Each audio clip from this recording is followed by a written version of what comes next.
मो चैनल संस्कृति एवं परंपरा को जयति जगति मायां यस्य कायाधवस्ते वचनरचनमेकं केवलं चाकलय्य ध्रुवपदमपि यातो यत्कृपातो ध्रुवयम् सकलकुशलपात्रं ब्रह्मपुत्रं नतोऽस्मि। देवर्षि नारद जयंती। हातरे बीणा नहीं जे केही नारायण नारायण कुहे तेबे तुरंत मनरे देवर्षि नारदंक प्रतिमूर्ति आसी थाए। से भिन्न स्थान भ्रमण करी गोटिए लोकर कथाकू अन्य लोकरे पहुँचाई थांती। सेथिपाई तांकू आदि पत्रकार कुहा जाए। प्रत्येक वर्ष ज्येष्ठ कृष्ण प्रतिपदा दिन तांको जयंती पालन करा जाए। तेबे आदि पत्रकार नारद प्रजापति ब्रह्मांको कोलरू जन्म होइथिबा कारणरू तांकू मानस पुत्र कुहा जाए। किंतु तांको जन्मर कहानी अत्यंत रोचक। जेतेबेले ब्रह्मा तांकू ब्रह्मांड विस्तार करिबाकू आदेश देइथिले सेतेबेले नारद एहाकू मानिबाकू मना करिथिले एवं कहिथिले जे अमृत ठारू अधिक प्रिय श्रीकृष्णंक सेवा छाड़ी मूर्ख इंद्रिय विषय भोगर विषकू से पान करिबे नाही। एहाकू सुनी ब्रह्मा अत्यधिक क्रोधित होई नारदंकू अभिशाप देइथिले। से अभिशाप देई कहिथिले जे तुम ज्ञान लोप पाइजिबो। एहा प्रभावरे नारद प्रथमे उपबर्हण नामक गंधर्व हेले एवं चित्ररथ गंधर्वर 50 जन झियो तांकू स्वामी भावे बरण करिथिले। रंभा अप्सरार नृत्य देखि काममोहित हेबारु ब्रह्मा तांकू शूद्र जनिरे जीवार अभिशाप देइथिले।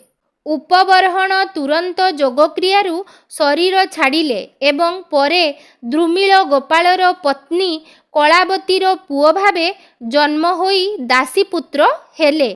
दासीपुत्र भावे चतुर्मासरे साधुमानंकर सेवा करिबारु सन्थ माने तांकू भगवानंक रूपकू ध्यान एवं नाम जप करिबाकू उपदेश देइथिले। एहारी मध्यरे तांको माँ मलावतींक मृत्यु होइथिला। फलरे से जंगलरे थिबा एक अस्त गछ मूलरे तपस्या आरंभ करिथिले। सेतेबेले प्रभु तांको हृदयरे प्रकट हेले किंतु बिजुली गतिरे गायब होइगले। दर्शन पाई व्याकुल हेबारु आकाशवाणी हेला कि एबे तुमे मो दर्शन परवर्ती जन्मरे करि पारिबो। एहा परे बयस सरिबारु दासी पुअंकर मृत्यु होइगला एवं से पुणी थरे ब्रह्मांक मानस पुत्र भावे जन्म होइथिले। सेतेबेले नारद मुनि वीणा बजाई प्रभुंको गुणगान करुथिले। जेतेबेले नारद मुनि हृदयर सह प्रभुंकु डाकंती सेतेबेले भगवान तुरंत मनरे प्रकट हुअंती। तेबे नारद मुनि जणे देवर्षि हेबा सह वेदांत जोग ज्योतिष औषध संगीत एवं भक्तिर मुख्य आचार्य। पृथ्वी रे भक्तिर विस्तार करिबार श्रेय तांकू ही दिया जाए। देवर्षि नारदंक पूजा विधि। सकाळु उठी गाधोई परिष्कार वस्त्र पिंधंतु। पूजास्थल सफा करी व्रतर संकल्प नियंतु। एहा परे ऋषि नारदंकु स्मरण करी पूजा करंतु। नारद मुनिंकु चंदन तुलसी पत्र सिंदूर धूप दीप फूल इत्यादि अर्पण करंतु। एहा सहित एही शुभ दिनरे गरीब एवं असहाय लोकंकु आवश्यकता अनुजाई दान करंतु। नारद जयंतीर महत्व। नारद जयंती दिन प्रकृत मनरे तांकर पूजा एवं व्रत करिबा द्वारा बल बुद्धि एवं सात्विक गुण प्राप्त होइथाय। एहा सहित जीवनर समस्या गुड़िक दूर होई मनस्कामना पूरण होइथाय। विष्णु भक्तम गुणश्रेष्ठम वीणा वाद्यम विशारदम ब्रह्मपुत्रम महामुनिम नारद देवम नमाम्यहम्।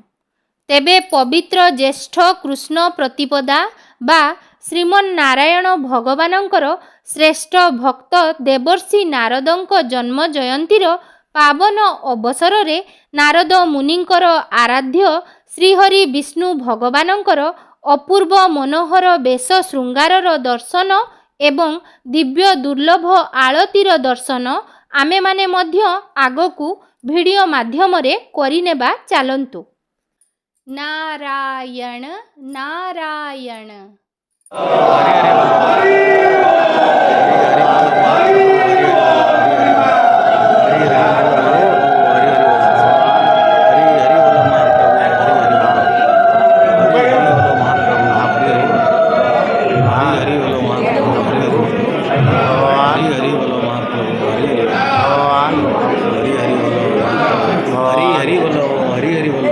महाप्रभु हरि हरि बोलो हरि हरि हरि हरि बोलो हरि हरि हरि हरि बोलो हरि हरि हरि हरि